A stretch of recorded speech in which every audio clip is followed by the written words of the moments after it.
Congress is in the middle of Nyaya Yatra in New Delhi, and they continue to attack Aam Aadmi Party. They say it was a bad decision to align with AAP, to do an alliance with AAP. It is the second day of Congress's Nyaya Yatra in Delhi, and all along they have trained guns at the Aam Aadmi Party as well as Arvind Kejriwal for his government allegedly doing injustice on people.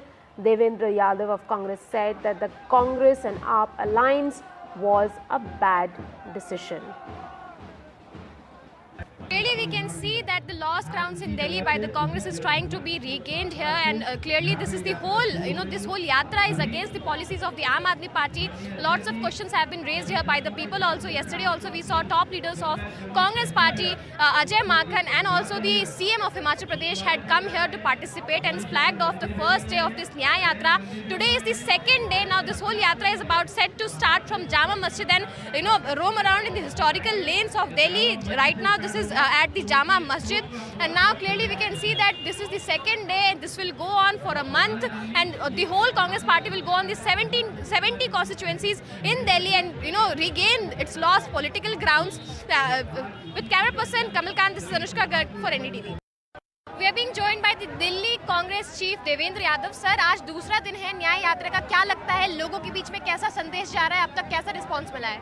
देखिए, कल हमने राजघाट से शुरू किया और मटिया महल होते हुए हम चांदनी चौक तक पहुँचे। बहुत उत्साह था लोगों में, बुजुर्ग, नौजवान, बच्चे सब बढ़ चढ़कर इसमें भाग लिया। सब ने अपना दुख और दर्द भी हमसे शेयर किया। मुझे खुशी है, ये मकसद जो हमारी दिल्ली न्याय यात्रा का है, वो मकसद यही था कि हम लोगों तक पहुँच सकें, उनका दर्द और परेशानी जान सकें। और दुख होता है जब कोई एक बुजुर्ग आता है और कहता है कि मुझे दर दर की ठोकरें खानी पड़ रही हैं अपनी पेंशन लगाने के लिए, क्योंकि उसको भी हक है आत्मसम्मान के साथ अपना जीवन जीने की। जब युवा आता है, कहता है कि मुझे रोजगार नहीं मिल रहा और उसकी वजह से शराब की तरफ आकर्षित हुआ, उसकी वजह से वो जुए की तरफ आकर्षित हुआ, उसका जीवन जो है वो पूरी तरीके से अंधकार में हो गया। आज बच्चे आते हैं, उनके लिए बेहतर स्कूल नहीं है। ये सारी समस्याएं दिल्ली की हैं और दिल्ली के समस्याओं के निदान के लिए एक मजबूत सरकार 2015 में और 2020 में आम आदमी पार्टी की लोगों के ने, दिल्ली की जनता ने चुना, इस उम्मीद में कि उनकी बेरोजगारी खत्म होगी, भ्रष्टाचार खत्म होगा, उनको फ्री बिजली और पानी मिलेगा। लेकिन हुआ उसका बिल्कुल उलट। तो कहीं ना कहीं जो प्यार और आशीर्वाद मिल रहा है, मुझे लगता है कि ये उसी का नतीजा है कि लोग इनसे पूरी तरीके से परेशान हो चुके हैं और कहीं ना कहीं इन पार्टियों से दूर होते नजर आ रहे हैं। जनरल इलेक्शंस में हमने देखा था आम आदमी पार्टी और कांग्रेस गठबंधन में एक साथ चुनाव लड़ रही थी। इस बार देखिए, मुझे लगता है कि यही बड़ा कारण था कि हमारी एक भी शायद सीट हम नहीं जीत पाए।